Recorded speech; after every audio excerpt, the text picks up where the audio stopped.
வந்துட்டீங்களா? நல்ல வேளை வந்தீங்க.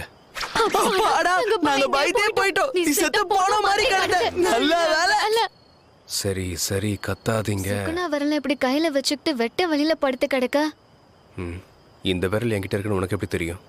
இந்த கேள்வியை கேட்டே ஆகணுமா? சரி விடு, சீக்கிரமா நித்தாவை வர சொன்னா நல்லா இருக்கும். ஏன்னா இதை உடனே நம்ம சீல் பண்ணி ஆகணும். ஆண் மக்கள் வந்துட்டு இருக்கு. இல்லனா இத நான் சாப்பிட்றவா? அது ஒன்றும் சாப்பாடு கிடையாது. உன்னால எத்தனை விரல்களை சமாளிக்க முடியும்னு நமக்கு தெரியாது. அதனால சாப்பிட்றாத. எங்கள்ல உங்ககிட்ட தான் அதிக சக்தி இருக்கிறதால நீயே வச்சுக்கோ. மறுபடியும் சொல்றேன், சாப்பிடாத.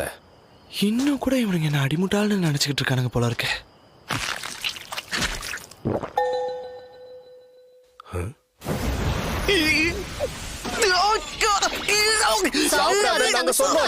நானா?